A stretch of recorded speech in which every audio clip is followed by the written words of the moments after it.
Hello everybody and welcome back to my channel. So I was thinking, what can I do that I haven't done before? And I am in a mood today, and I went to the local bar before Thanksgiving and I saw everybody that I ever grew up with. And I thought, you know what? I should make a video talking about all the ways and reminiscing about getting bullied because I wear hearing aids.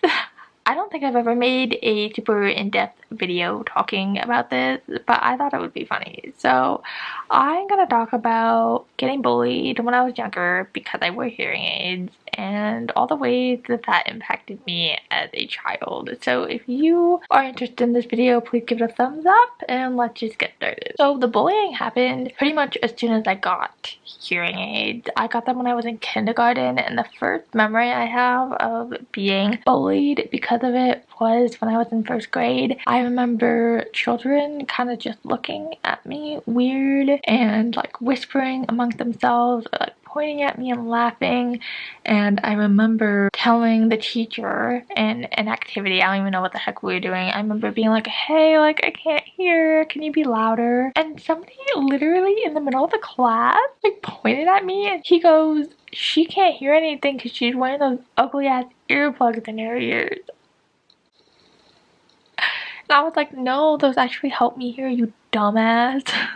That is like one of the first memories that I remember. And I was like, oh my gosh, people think I'm different. And I did have like kind of short hair, but I would wear it up. And you know, kids, you can't get anything past a child. They know everything. So I remember in first grade thinking, oh my god, like I'm different and I kind of hate that, not gonna lie. All throughout elementary school, people would like be really mean to me. I remember being called boy ears on the playground. One of the most popular things that people would do is like run up to me and whisper in my ear and then run away and then like giggle and snicker with their friends, which I have told some of my friends in college and they were like, maybe they weren't being mean, but you can feel it as a kid. They totally were being mean. And I would like stand there all alone because I didn't have any friends. I had one friend in all of elementary school and she was pretty nice, but I just didn't have any friends. I was that person who was just like weird and nobody wanted to be my friend, and I tried so hard, and I think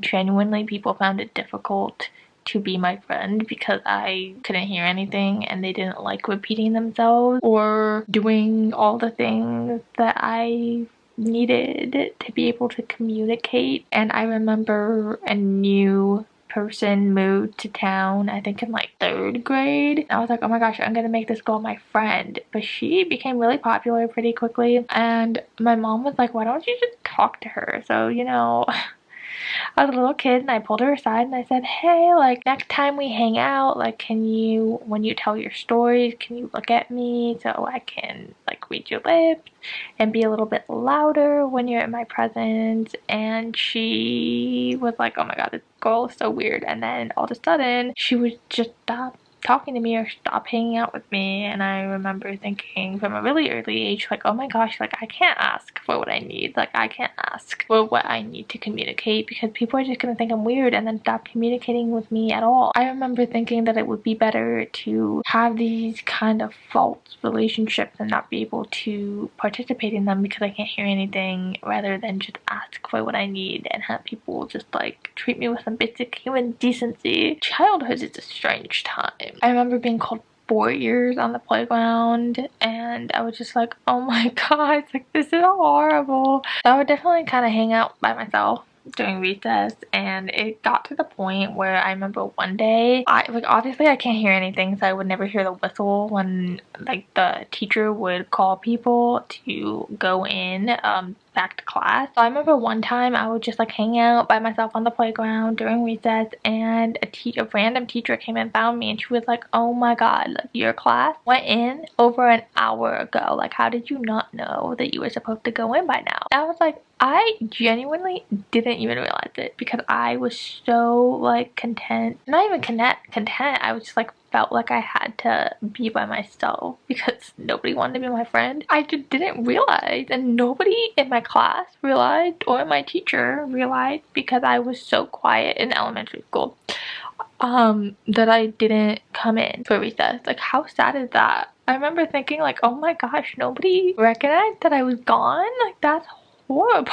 Like, I remember just feeling so sad about that. I was like, nobody noticed that I wasn't there. That was a crazy moment. When I was in 4th grade, I got an FM system for the first time and I was terrified about using it, but my teachers were amazing. They were so good with like getting me to use it. So I remember giving it to the teachers. That was the first time where we like rotated between classes for different subjects, and I remember people being like, oh my god, that's so weird, like why do you do that? Like, that is such a weird thing that you do. Like, the little kids were bullying me about using an FM system and I was like, guys, it like literally helped me, and they were just really mean about it. So I think I've dealt with a lot of that, but the thing is, it was mostly all in elementary school. It kind of went away in middle school. I really came out of my shell in middle school. Like, I was a crazy person in middle school, but I was like beginning to feel confident for the first time, and in high school I was a completely different person than I was like growing up in elementary school. And it's crazy because I grew up with the same people K through 12 and like had the same classes with the same people, but all of a sudden the same people who were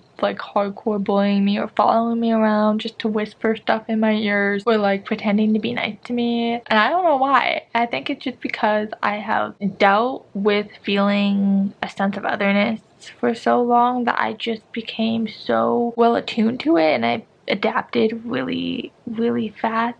And I had so much time to adapt from when I was really little that I just became normal when I was around the end of middle school, high school, that I was able to function really well. I wasn't that socially awkward kid anymore. I didn't seem like I didn't know what I was doing, and even if I couldn't hear something, like I would act like I could, and there wasn't that huge sense of otherness anymore. I adapted really well to it, and so I think people are like, oh, it's easier to be around her, it's easier to be her friend. And you know what, that kind of sucks, and I'll never forget it. Even though I like acted super friendly with them, or even now, like when I see people, and I know it's funny because like we're adults now and that was when we were children, and I'm sure I was super mean to someone as a child, and that sucks. Like, I feel bad about that if that was me, but children are like brutally honest, so I realized that. But also, like, at the same time, like, people never forget that. Like, I will never forget the people like that did that, the peers that were so mean to me for something that I can't control, and it had a huge impact on me and definitely shaped me into the person that I am today. When I see someone that like following me around and like whispers shit in my ears and we're like talking and catching up on life, I like in the back of my head I'm like, oh my gosh, I like don't like you. Like, I'll never forgive you for this. And it's just funny. It's just funny to me because that's just the way that I feel. But logically in my head, I know, like, hey, we're all children. Like, they probably didn't mean it. They probably have no idea that it happened. They don't remember. But I'll never forget it because it impacted me so much. I am lucky that nobody ever, like, physically came on to me or, like, bullied me in any sort of way. But words hurt. They really do, even if I can't hear the words that they're saying. And growing up as an adult, I have realized that it's not hard to be my friend. I'm not hard or difficult to be around. It's just people are mean and kids are mean, and I'm just so glad that I know that I'm a pretty cool person and I'm fun to hang out around. And so I just look back at those memories now and I wish that someone would have told me that everything was gonna be fine. Like, I'll be fine, and I wasn't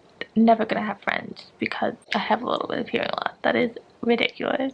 So if you are going through something similar, if you are going through hearing loss for the first time and feeling that sense of otherness, just know that it will get better over time. I absolutely promise you. You have people that you can count on and lean on, and find those people.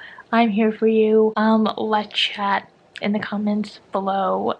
Let me know your experiences, and I just hope you know that you are not alone. I love you guys so much, and I'll see you tomorrow. Bye.